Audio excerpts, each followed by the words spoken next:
So hello friends, कैसे हैं आप लोग। स्वागत है आपका हमारी इस यूट्यूब चैनल में। फ्रेंड्स, आज के इस वीडियो में हम भारत के वन अर्थात भारत के जंगलों से जुड़े महत्वपूर्ण सवालों का सॉल्यूशन करने वाले हैं। दोस्तों, अगर आपको हमारा यह वीडियो पसंद आता है तो प्लीज वीडियो के अंत तक जरूर देखें। दोस्तों, अगर आप किसी भी कंपेरेटिव एग्जाम की तैयारी करते हैं तो यह वीडियो आपके लिए बहुत ही यूजफुल है। तो चलो स्टार्ट करते हैं। दोस्तों, अपना पहला सवाल है, राष्ट्रीय वन नीति अनुसार पर्यावरण की दृष्टि से देश के कम से कम कितने प्रतिशत क्षेत्रों पर वनों का आवरण आवश्यक है। दोस्तों, सही आंसर है 33%। अगला सवाल है, केंद्र सरकार द्वारा नई वन नीति की घोषणा किस वर्ष की गई। दोस्तों, सही आंसर है 1988 में। ओके। अगला सवाल है, भारतीय वन संरक्षण विभाग का मुख्यालय कहाँ स्थित है। दोस्तों, सही आंसर है देहरादून में। भारत में वन अनुसंधान कहाँ स्थित है। दोस्तों, सही आंसर है देहरादून में। राष्ट्रीय पर्यावरण शोधक संस्था NERI कहाँ स्थित है। दोस्तों, सही आंसर है नागपुर में। अगला सवाल है, भारत में वृक्षारोपण उत्सव जिसे वन महोत्सव कहा जाता है, उसके जन्मदाता कौन है। दोस्तों, सही आंसर है कमा मुंशी, KM मुंशी। ओके। अगला सवाल है, वृक्षारोपण प्रक्रिया है। दोस्तों, वो प्रक्रिया है और पेड़ लगाने की। अगला सवाल है, देश के कुल क्षेत्रफल के कितने प्रतिशत भूभाग पर वनों का आवरण। दोस्तों, सही आंसर है 21.5%। अगला सवाल है, पश्चिमी हिमालय संसाधन प्रदेश के प्रमुख संसाधन है। दोस्तों, सही आंसर है वन है। अगला सवाल है, किस राज्य के कुल भौगोलिक क्षेत्रफल के सबसे कम भाग पर वनों का विस्तार पाया जाता है। दोस्तों, सही आंसर है हरियाणा। ओके। अगला सवाल है, पारिस्थितिक संतुलन बनाए रखने के लिए न्यूनतम वन आवरण अनिवार्य है। दोस्तों, सही आंसर है संपूर्ण भूमि भाग का 33% वन आवरण पारिस्थितिक संतुलन बनाए रखने के लिए अनिवार्य है। वृक्षाच्छादित क्षेत्र सर्वाधिक है।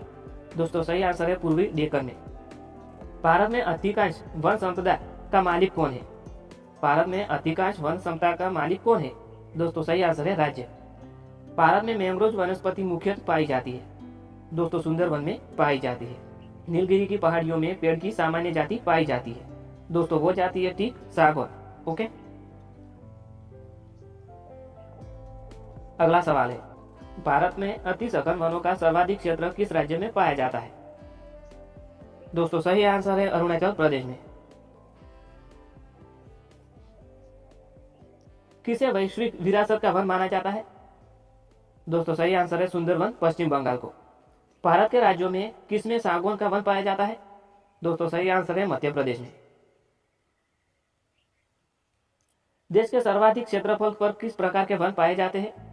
दोस्तों, सही आंसर है उष्णाद्र पतझड़ वन। दलदली अथवा ज्वारा भाटा क्षेत्रों में पाए जाने वाले वन को क्या कहा जाता है। दोस्तों, उस वन को मैंग्रोव कहा जाता है। भारत में मैंग्रोव वनस्पति का सर्वाधिक विस्तार किस राज्य में पाया जाता है। दोस्तों, सही आंसर है पश्चिम बंगाल में। भारत में चंदन की लकड़ी के वन सबसे अधिक कहाँ पाए जाते हैं। दोस्तों, वो वन है नीलगिरी के पहाड़ियों में। अगला सवाल है, साइलेंट वैली के चर्चित होने का कारण क्या है। जैव विविधता एवं सदाबहार वन संरक्षण उसका मुख्य कारण है। फूलों की घाटी कहाँ स्थित है। दोस्तों, फूलों की घाटी उत्तराखंड में है। शांत घाटी कहाँ अवस्थित है। दोस्तों, शांत घाटी केरल में अवस्थित है। पश्चिम घाटी पर पाई जाने वाली वनस्पति का प्रकार कौन सा है। दोस्तों, वो प्रकार है सदाहरित। ओके। किन पहाड़ियों पर उष्णकटिबंधीय सदाबहार वन पाए जाते हैं। दोस्तों, वो पहाड़ियां है नीलगिरी की पहाड़ियों पर। कौन सा राज्य शहतूत रेशम उत्पादित करता है। दोस्तों, वो राज्य है कर्नाटक। कर्नाटक राज्य शहतूत रेशम उत्पादित करता है। गंगा ब्रह्मपुत्र डेल्टा क्षेत्रों में किस वृक्ष की अधिकता के कारण सुंदरवन कहा जाता है। दोस्तों, सही आंसर है सुंदरी वृक्ष की अधिकता के कारण। भारत में चंदन की लकड़ी के लिए प्रसिद्ध राज्य है। दोस्तों, सही आंसर है कर्नाटक राज्य। तेंदु पत्ते का मुख्य उत्पादक राज्य है। दोस्तों, सही आंसर है मध्य प्रदेश राज्य। अगला सवाल है, भारत में जैव विविधता के ताप स्थल है पूर्वी हिमालय व पश्चिम घाट। भोजपत्र वृक्ष मिलता है। भोजपत्र वृक्ष हिमालय में मिलता है। लीसा प्राप्त होता है। दोस्तों, लीसा चीड़ के वृक्ष से प्राप्त होता है। सागौन तथा साल किसके उत्पादक है। दोस्तों, सही आंसर है उष्णकटिबंधीय शुष्क पहाड़ियों के वन के। अगला सवाल है, निम्नलिखित में किसका सुमेल नहीं है। सुंदरवन बंगाल में है। भितरकनिका उड़ीसा में है, बिचवरम तमिलनाडु में है और बेम्बनाड कर्नाटक में है। इसमें से कौन सा सुमेल नहीं खाता है? तो दोस्तों सही आंसर है ऑप्शन डी, बेम्बनाड कर्नाटक में है, यह सुमेल नहीं खाता है। सामाजिक वानिकी में प्रयुक्त बहुउद्देशीय वृक्ष का उदाहरण है। दोस्तों वो उदाहरण है खेजड़ी का वृक्ष। लंबी जड़ों और नुकीले कांटों अथवा शूल युक्त झाड़ियों और लघु वृक्ष वाले आरक्षित अवरुद्ध वन सामान्य रूप से कहाँ पाए जाते हैं? सामान्य रूप से कहाँ पाए जाते हैं? दोस्तों वो है पश्चिमी आंध्र प्रदेश में। अगला सवाल है, भारत में वन महोत्सव कब मनाया जाता है? दोस्तों सही आंसर है जुलाई के प्रथम सप्ताह में। फॉरेस्ट रिसर्च इंस्टीट्यूट कहाँ है? दोस्तों forest research institute Dehradun Uttarakhand में है। भारतीय वन संरक्षण का कार्यालय कहाँ स्थित है? दोस्तों सही आंसर है देहरादून में। चिपको आंदोलन का संबंध किससे है?